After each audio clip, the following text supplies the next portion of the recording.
Wyatt. I started my career in workforce development with the state of Kentucky in 2010. That experience ignited a deep passion for manufacturing within me. I started this show hoping to raise more awareness around the bright outlook manufacturing careers have. Join me as I sit down with some of the manufacturing industry's most successful changemakers and learn how they're partnering people with technology. It's time to give people more meaningful work. This is Workforce 4.0. All right. Hey, guys. Happy Workforce Wednesday. I hope all of you are doing well. I'm super excited to have Tom Brouillette with us today on Workforce 4.0. And I just want to say, Tom, that I have gotten to know you a little bit over the past couple of months with a couple of calls that we've done and everything. And you're a gem. And I really appreciate the opportunity to connect with you and learn more about you and all of your industry experience. And you've certainly taught me several things during our exchanges. And I'm excited to have you. Welcome. Oh, thank you so much. That's so nice of you to say. I really do appreciate it. I was in the Netherlands last week, or the last 2 weeks, visiting our daughter. And she brought me into their standard coffee shop, but coffee shops all over. That's the thing there.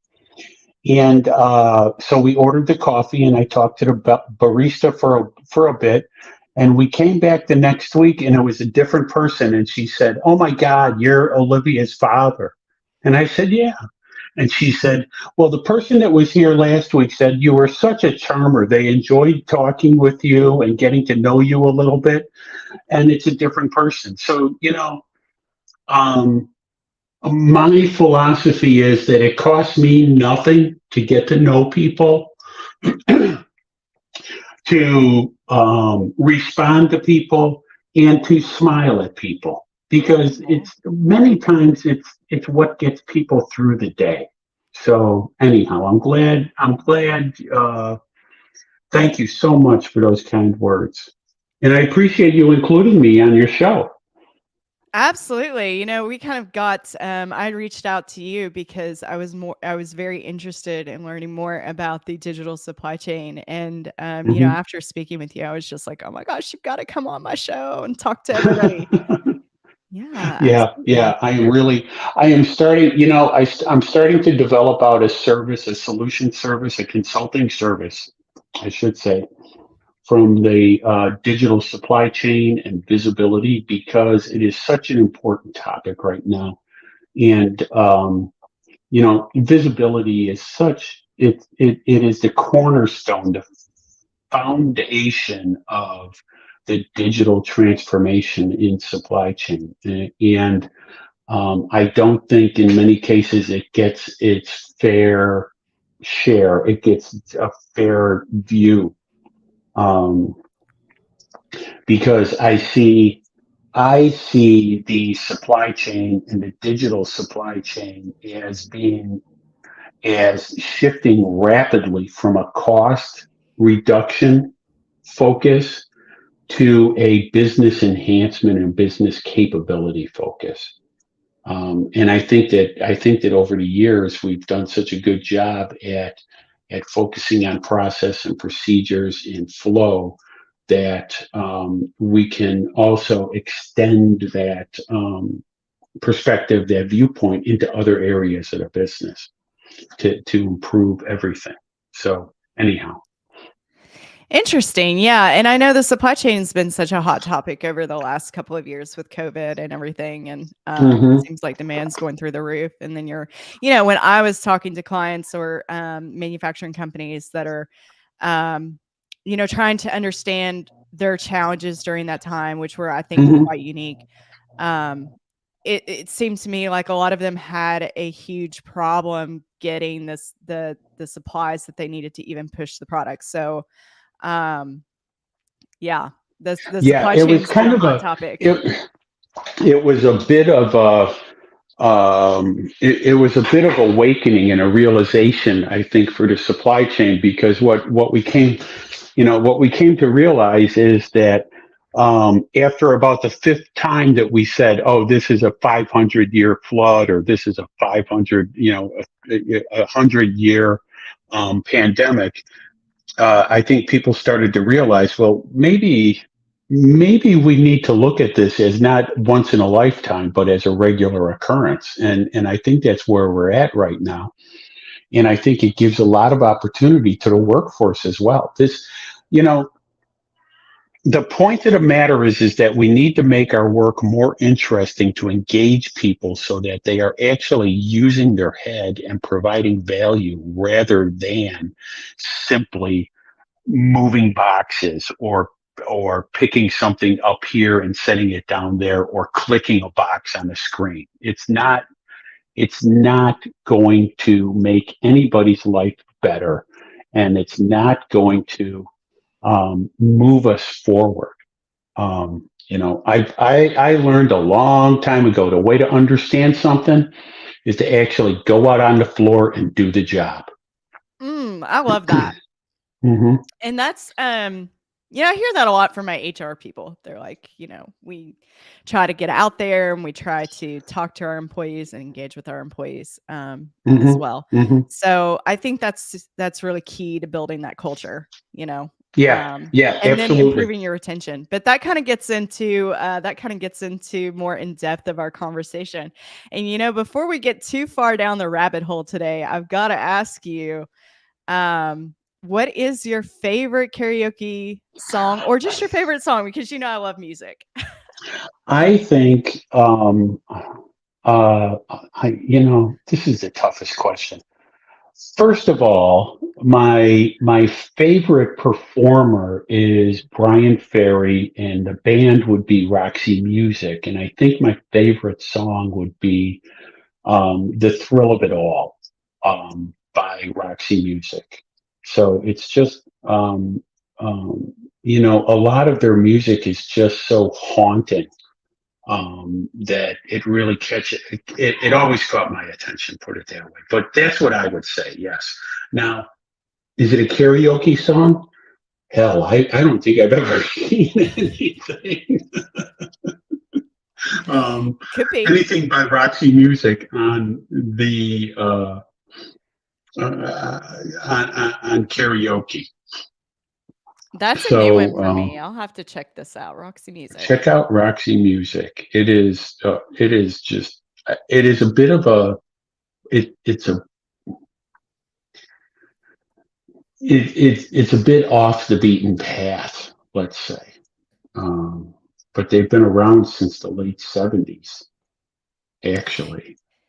Yeah, but I feel like we kind of resonate in that we both like kind of deeper things, Hmm. and Hmm. I feel like I would really like them for that reason. If it's because I Yeah, feel like they would be kind of a deeper yeah. Oh, band. yeah. Give it a try. Give it a try. I recommend it. Yeah, And you can absolutely. pick it up. And here's my shameless plug: you can find it on YouTube Music very easily. Okay. You can actually request YouTube Music to play a Roxy Music station and get a great um, sampling. Interesting. I haven't tried YouTube Music. I'm an Apple Music Hmm. person. All of Hmm. my friends love Spotify, and Hmm. I'm thinking about going that direction, but it'll take a lot of convincing, unfortunately, Yeah, on my well, end. I'm an Android person, and I'm sure there's some type of feature in the Apple and the iTunes or Spotify. I think they have the same type of features. So I anyhow, think they now we've do. spent all of this time on different topics.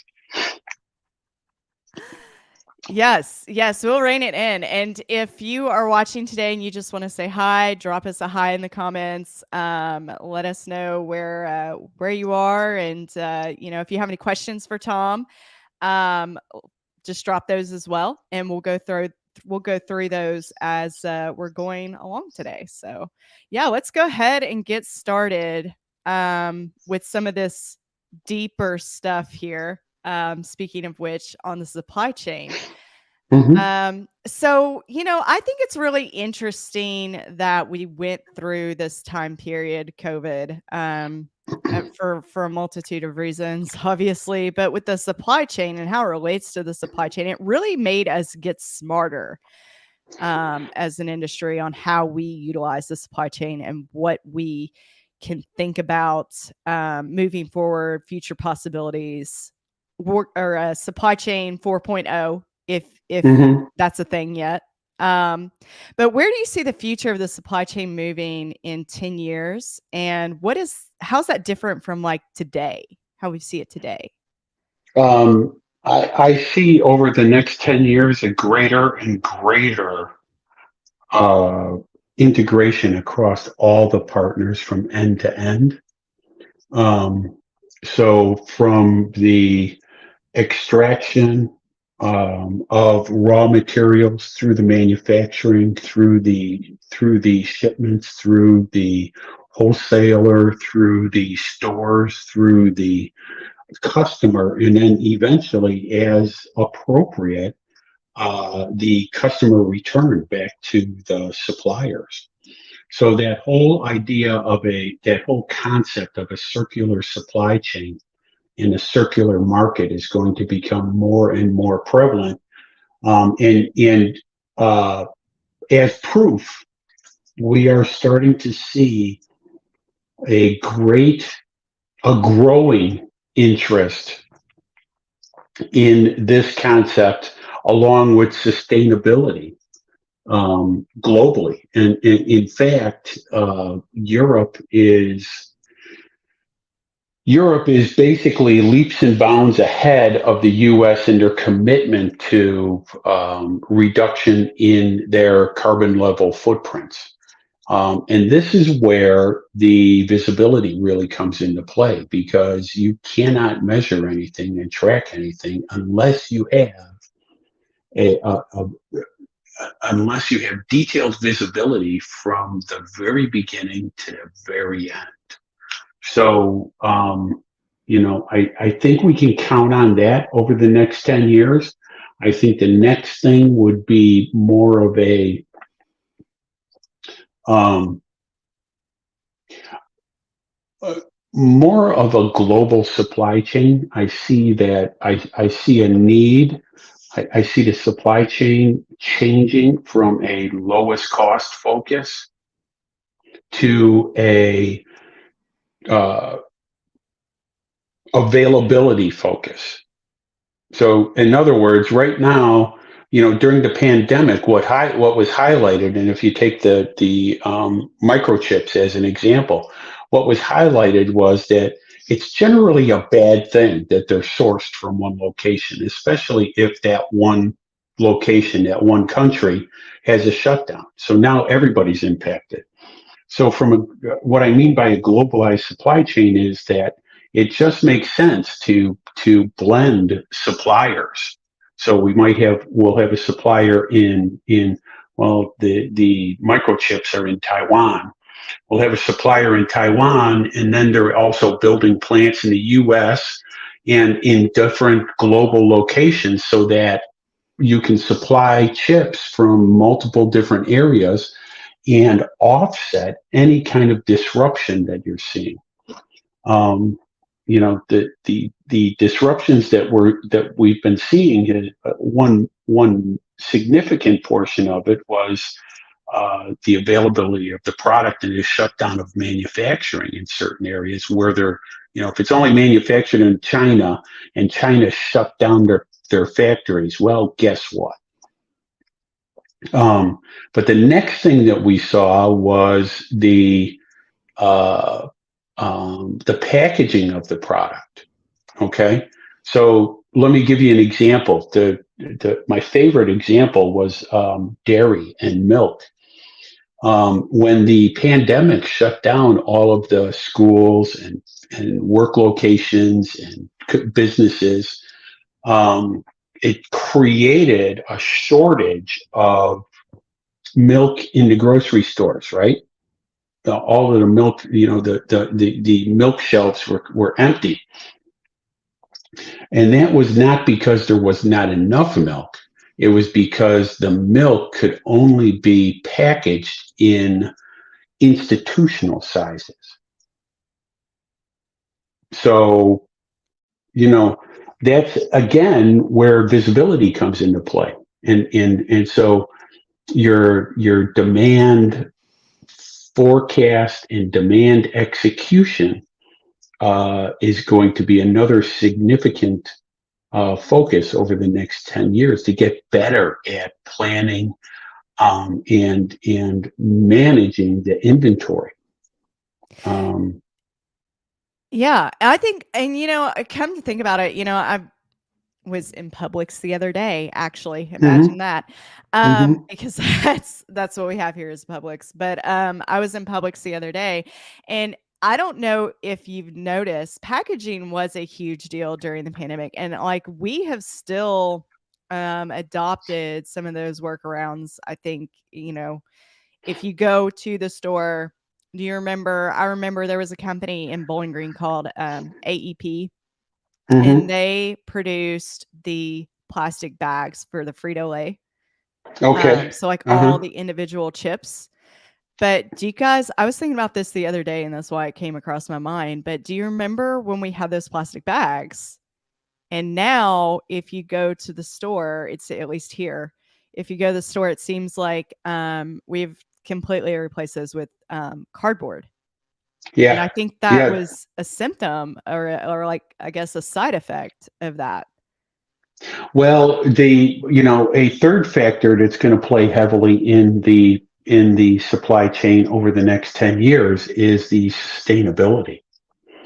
Um, and that's where you start to get into the bags. And if you've ever looked at the bags, the packaging material is going to change dramatically because the vast majority of packaging material is non-recyclable. So I saw an interesting story that what we're starting to realize is that um, the materials that we use in manufacturing are not a never-ending supply. It's a finite supply of material, and there's a finite amount of space that you can actually throw the material away. So, from a garbage dump perspective, we're running out of space. From a plastic perspective, you hear all the time the bottles being turning up in the ocean. In fact, how many companies? There's a luggage manufacturer that I know of. There's a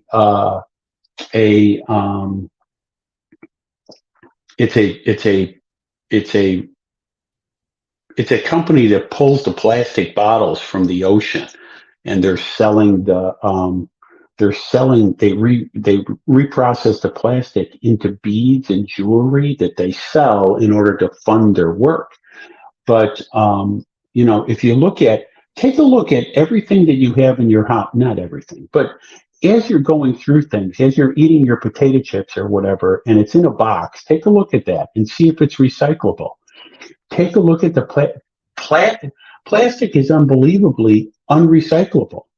It's for instance, you take your yogurt container, or I'm a big Aldi shopper, so you have all of that packaging from Aldi.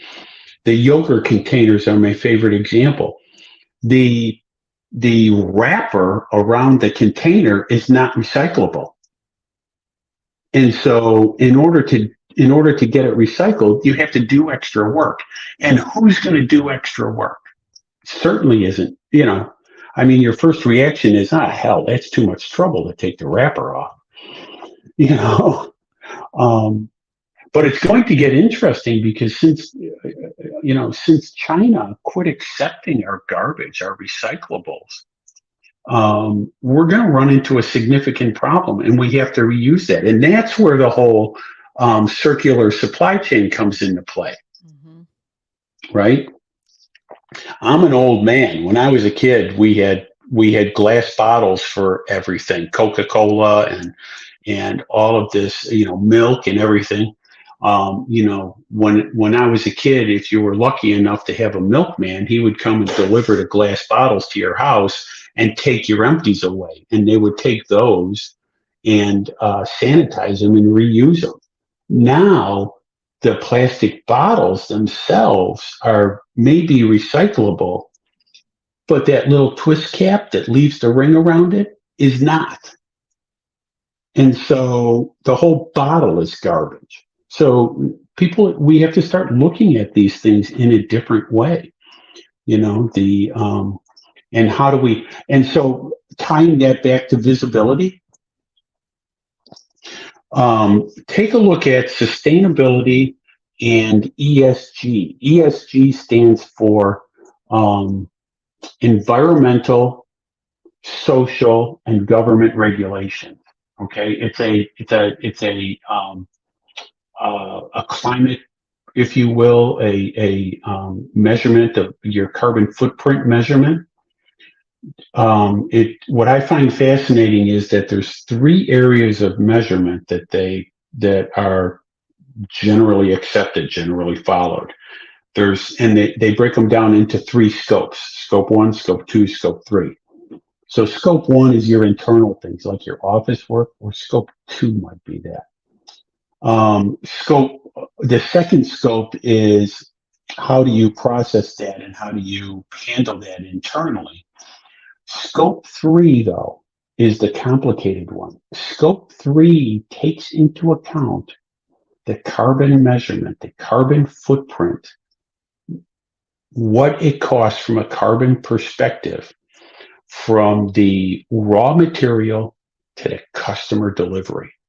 And so governments now are demanding measurement of that to meet your specific carbon goals. In fact, Germany changed their regulations. They heavily fine companies that do business in Germany, whether global companies, local companies, or whatnot. They require them to track their carbon footprint along with the slavery aspect in the manufacturing. So it's fair treatment. They track the fair treatment of workers in overseas manufacturing factories, and so that they're treated fairly, they're paid fairly, and they work in a safe environment. Right. And the fine is not pennies. The fine is a percentage of their total global sales. So if it's a $20 billion company and they're fined 2% because they're missing some of these goals, that's pretty significant to me. Yeah. I wonder, do you think that we'll ever get there? This is also a hot topic, and how the circular supply chain and what the EU is doing. Do you think that we'll ever get there in the States? That seems to be a really popular question. Well, I honestly go through peaks and valleys. I go through times of optimism and times of depression from that perspective. And I'll tell you why. Because I think from a society, from a civilian perspective, I am extremely encouraged with the younger generations, the millennials, the XYZ, because they are focused on that. They think about that. I am highly dejected and depressed when I review what's being done especially by the federal government and the regulations. But it's kind of offset by the financial industry. So the financial industry is the one that's really controlling this, in my opinion, because especially the um, retirement funds. And it's not, what it is, it's all of these financial planners. So they are the people that are managing these huge retirement funds, the state of New Jersey, the state of California. Because of demands from their participants, from their customers, they are reducing their investments on polluters. It's not, you know, there's been a huge reduction in the usage of coal, as an example, to produce electricity. Mm-hmm. Oh, the way it looks to me, the one of the most significant factors in that reduction is the response of these financial managers for these huge retirement funds. They're pulling their investments from these companies that are heavy polluters. And so it's forcing them to do something. So I'm hopeful, I'm cautiously optimistic that the combination of the younger people really focused on that aspect, the societal aspect, and driving a response from the financial planners and the financial industry, it will drive change. Then the second factor is it truly is a global economy. So if Germany is fining companies that do business in Germany, guess what? Dow is there, P&G is there. They're all involved. Walmart, they're all involved. They all have to do something about it. So will it happen as quickly? Nothing ever does. But we may be surprised at the results and how quickly it happens. The good news is you've got 90% of the world that accept the climate change aspect and accept the fact that we as a society have to do something about it. Yeah. I mean, I think you really touched a big nerve. I mean, especially for me. I mean, I feel like as a millennial, there's that, there's this underlying optimism that we hope things will change in a lot of ways. And I think everybody is we're kind of experiencing this in humanity, at least in the States, the same feeling, right? Yeah. And Oh, I think you absolutely. see that reflected. I think, yeah, I agree. It's a generational thing. It's not like a regional thing. It's more of a generational thing. That people begin to realize that. And so it truly is a positive result, and it gives me hope every day. So when we're moving towards the future of the supply chain and manufacturing, I know there will be a little bit of job loss. I can't, not say that, right? Because I mean, coal is a very good example.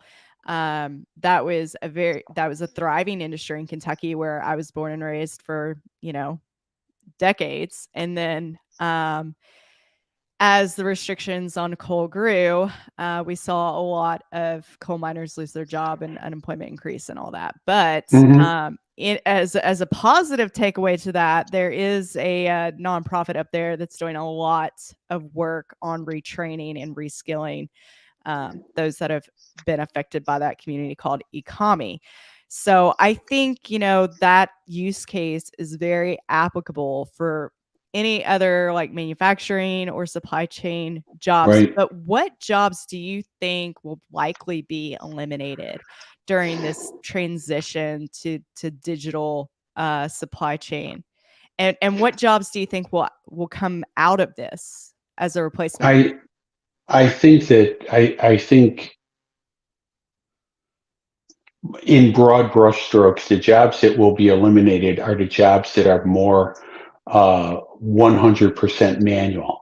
So for instance, the jobs putting boxes on shelves, and I'm gonna simplify to keep to make the point. The jobs putting boxes on shelves, the jobs picking items, picking product to put in boxes to ship to, whether it's a store or a customer. I think those are high up on the hit list of elimination. However, do you should do a little bit of research, because what I understand, what I've seen or understand from the past is that every cycle that we go through that eliminates a certain job, it creates more higher level jobs.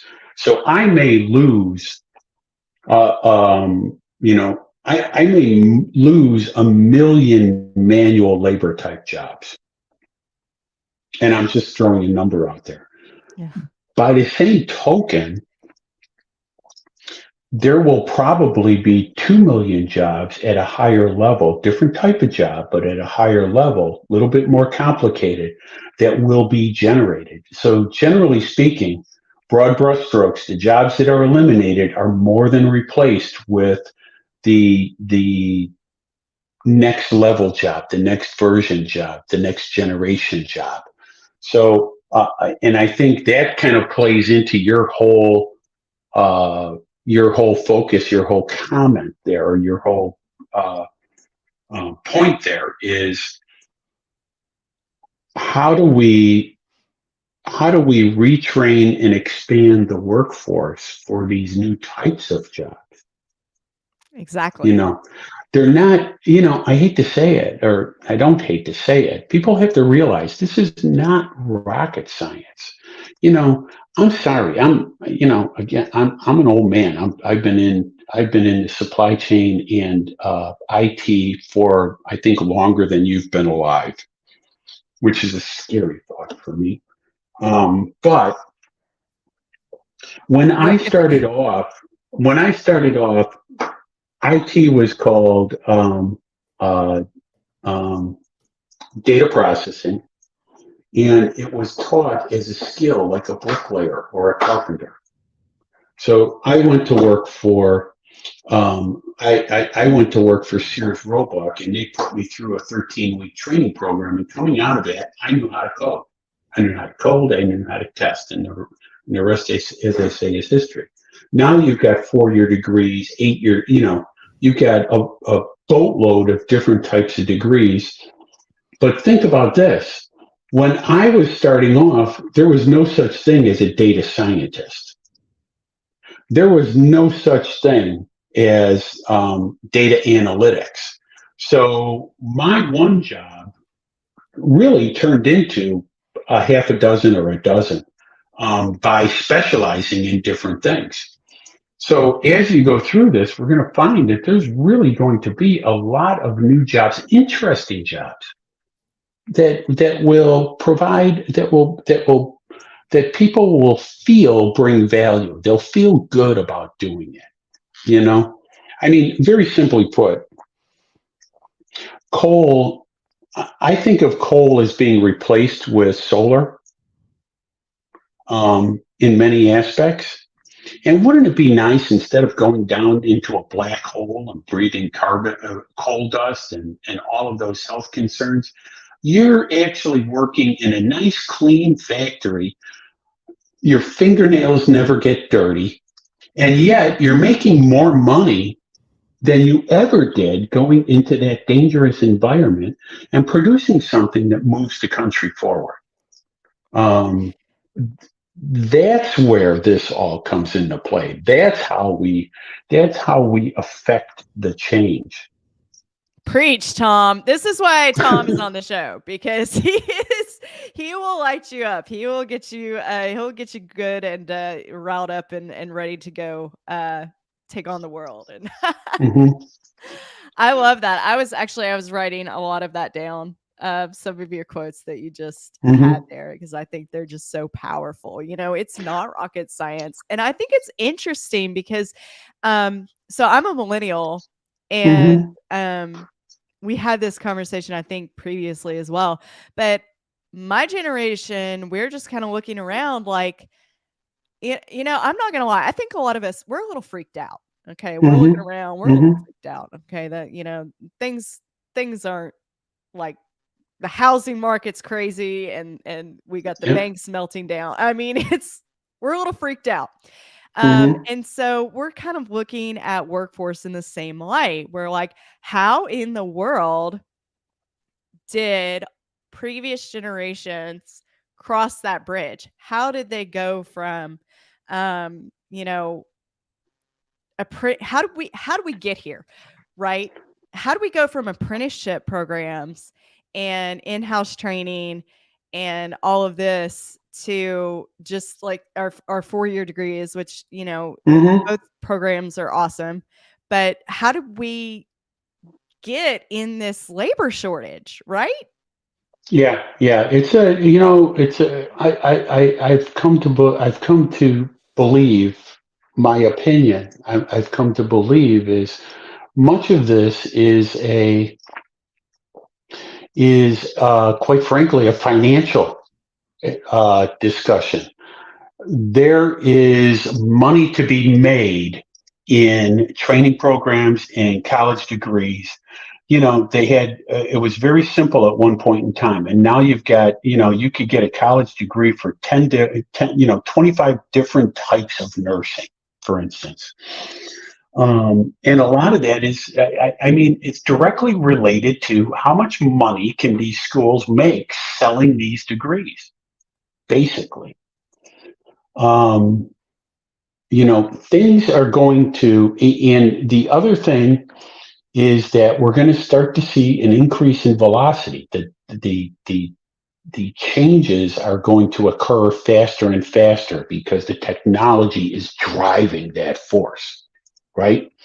As we know more, we're able to do things faster, more efficiently, more smoothly. So, you know, um, from a supply chain perspective, we're coordinating both the long-term and short-term deliveries to come up with a smooth plan for inventory, right?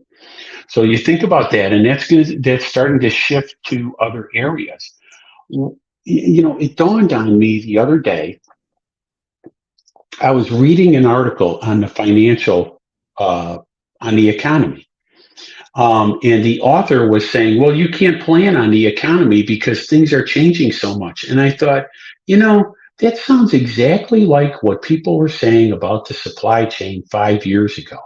It's very stable. Some things will happen, but you can't plan on disruptions. Well, guess what? Now we're at the point, and so I'm shamelessly tying back to my focus, um, visibility and trackability. We are coming back to the point where, with accurate data, with artificial intelligence, with automation, with machine learning, you're going to be able to understand and make those decisions in a faster manner. It's absolutely irresponsible to think that the economy is some mythical magical beast that you can't count on. Yeah. It's just I don't know. And I've been through these cycles, and it's almost, the only group of people that loses out on an economy are the general workers, the people like you or I, the people that work hard for a living. Those financial planners, those financial managers, those banks, they don't ever lose any money. They don't have any skin in the game, really. They're not held accountable for this. But we come back, we get our taxes increased to pay for all of this. We lose our jobs because of one thing or another. And there's no accountability to make that better. So it's irresponsible, and it's irresponsible for economists and financial institutions to continue down this path. It's not. It's the tools are available. They have the tools available to forecast and drive selling stock. You mean to tell me that they can't develop the tools to identify disruptions in the economy and respond to those disruptions to smooth out and eliminate a recession? It's just in what alternative universe does that make any sense at all? All right, I I have apologize not for. found one, and I've looked, and in all seriousness, I worked when I worked for the workforce development, department in the state. I Mhm. mean, you're not wrong. I mean, Yeah. there are things that you can do, but we digress. Yeah, yeah. So That's a whole different broadcast. but it's interesting to say the least, right? So Hmm. what advice, I guess, you know, would you have for the younger generations of the workforce, that, how do you give, or how do we have the peace of mind, or whatever we need to know that we're going to get the training that we receive, to do these new jobs, and because we kind of want to know things, I feel like, as a Hmm. generation. We're like, Hmm. where are we going? Are we eating on the way? Right. That kind of thing. We're just very curious. And I'll tell you, I think Gen Z is even more curious than Oh my yeah, generation. yeah. Curious You know, and depressed all at the same time because they don't. Honestly, I mean, really. They see what's going on, and it's like, where the hell am I going to be? What am I supposed to do in 10 years? What does my retirement look like? Am I rubbing sticks together and cutting things with sharp rocks? What's going to happen? I think first of all, it requires an acceptance, a focus, and thoughtfulness about a continuous process. I don't know what's I don't know what's going to happen 6 months from now, but I pretty much know what's going to happen tomorrow. And if I see something that I can make better, then maybe I should make tomorrow better and make the day after that better. The second thing that I think should be encouraging is the fact that um, the population growth has, for all intents and purposes, stopped.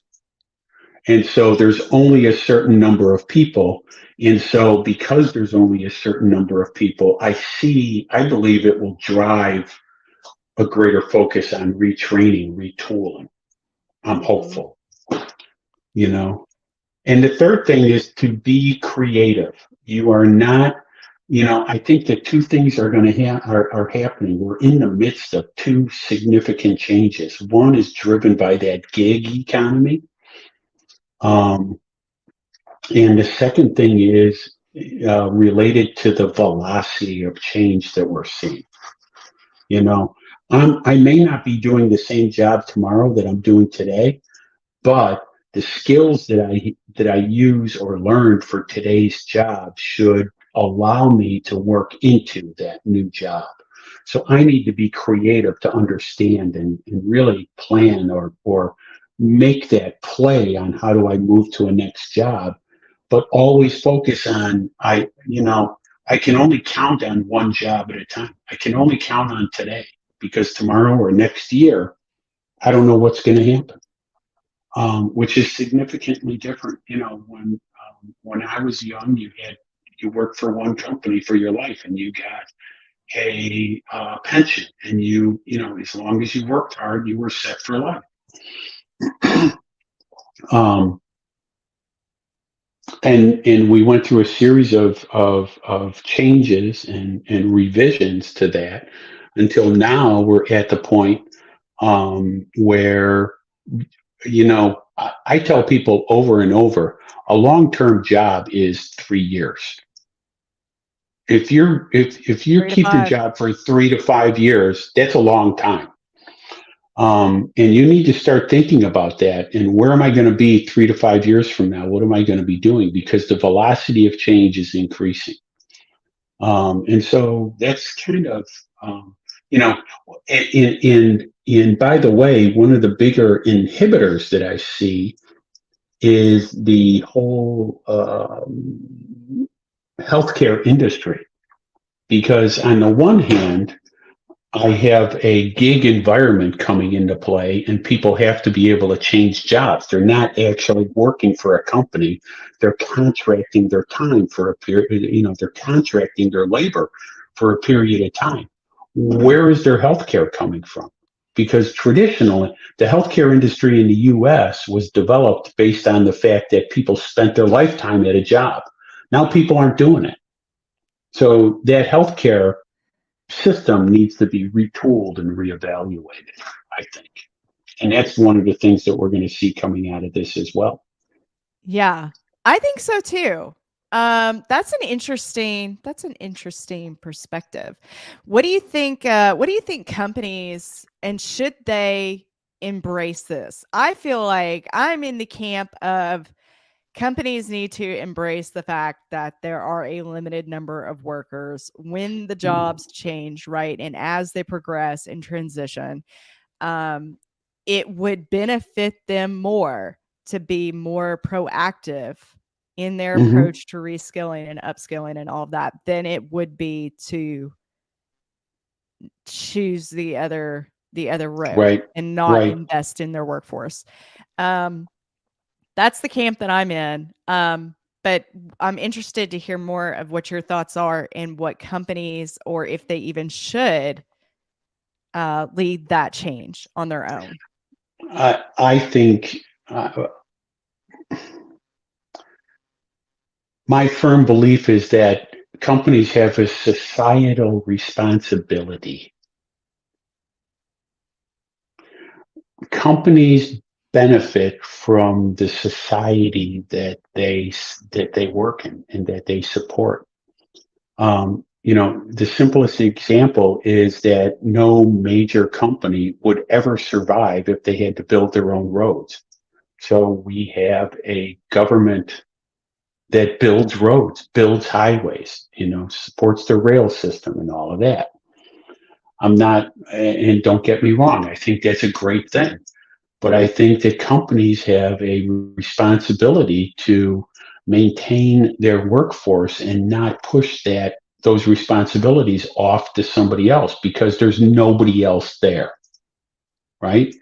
So that the smart companies, the survivors, are going to look at this and say, well, if I start a training program, a retooling program, and make that inherent somehow.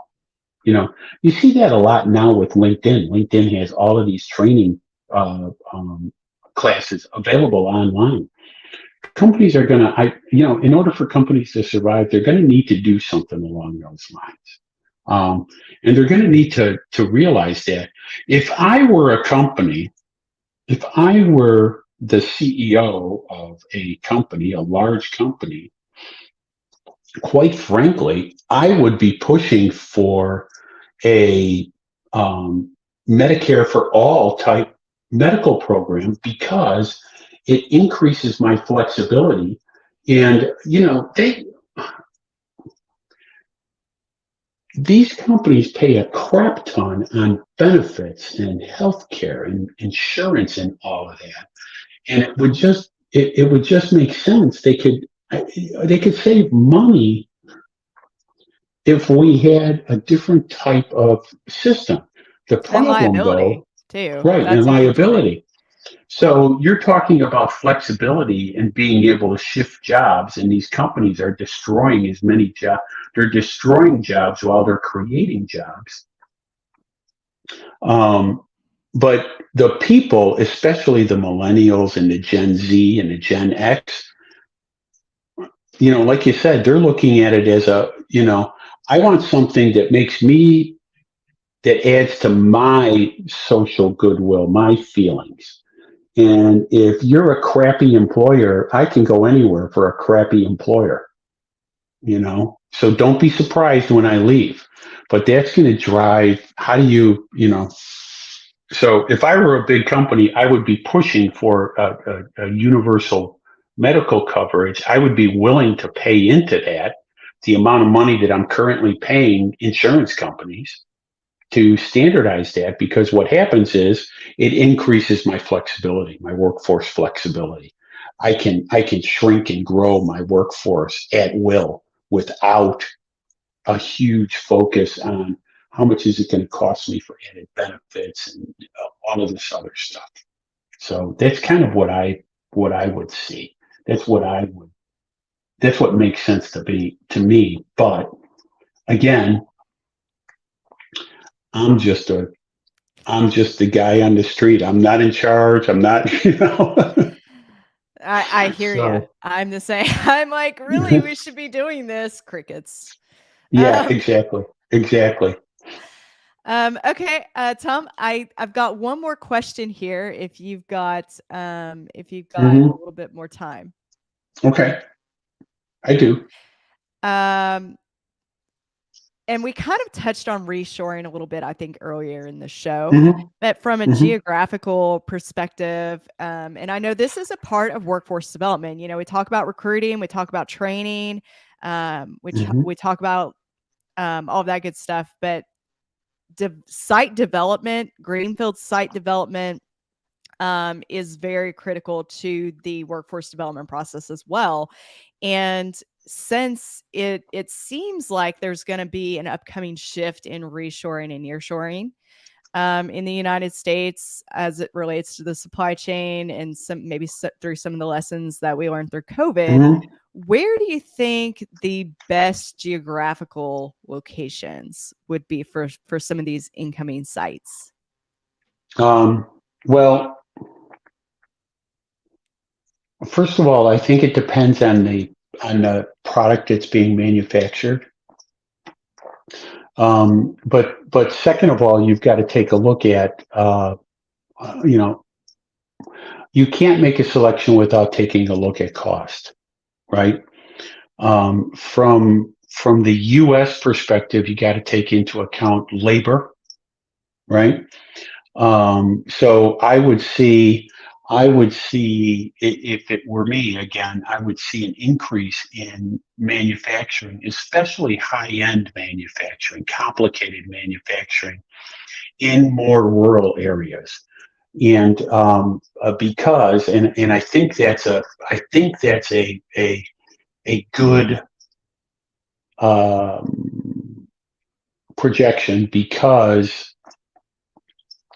in technology, we are seeing, or we have been seeing, a nearshoring concept, where companies are developing their company using U.S. people in low-cost areas.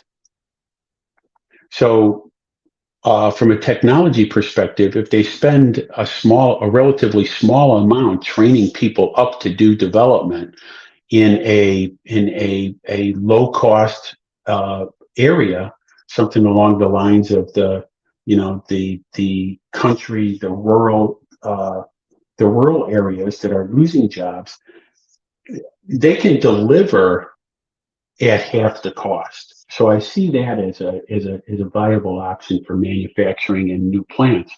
And the other thing is that it's just going to start making sense to really, the nearshoring needs to include probably Latin America and Canada, as far as that's concerned. I think I'm hearing, you start to hear the rumblings where Latin America, Mexico is going to become a big hub for manufacturing and shipping. And it only makes sense supporting the Western Hemisphere, right? And Mexico, and actually Uruguay. Uruguay is a very stable country. There's a huge technology aspect to that. More and more companies are outsourcing their technology to Uruguay now because they're smart. They're it's a reasonable cost. And guess what? The time zone is not 12 hours away, Mm. Yeah. right? So if there's anything, and this is something I think that comes up quite a bit with tech support and other things like that. But if Hmm. there's anything that goes wrong and you have to fix anything, you're not on that 8 to 10 hour Exactly. difference. Exactly. Customer service, is going to be a little bit more flexible and Hmm. respondent that way. Yeah, that makes sense. And Mexico is it can be a big aspect. I've spent some time there. And what you're seeing from a supply chain perspective is a huge growth in warehouse and distribution. They do a lot of imports from Asia and Indonesia and then distribute from there through Latin America and South America and even North America. So I think you're going to see more of that. They've got a huge workforce. Um, they're smart people. They're hard workers. I think there's a stigma when you see on TV um, all of these people fleeing horrible conditions in their country in Latin America and Central America, um, trying to come into the U.S. and that has a tendency to stigmatize the view of the people from those countries in broad brushstrokes. But the people that I've dealt with are very well educated. They're very hard workers. They understand the process. And they're just looking for the opportunity. It's like anybody else. It's like anybody else trying to raise a family. And so we have a huge opportunity. The cost would be lower. The workforce is there. And the transportation is cheaper, right? You don't have as far to go, and you don't have the limitations on the ocean or air. Mm. So Mhm. I see that as a big, and I think that's going to start happening across the globe where, perhaps um, Europe is more focused on developing manufacturing in Africa, for instance. I don't know, I see Africa as an untapped resource from a global perspective, just looking for an opportunity.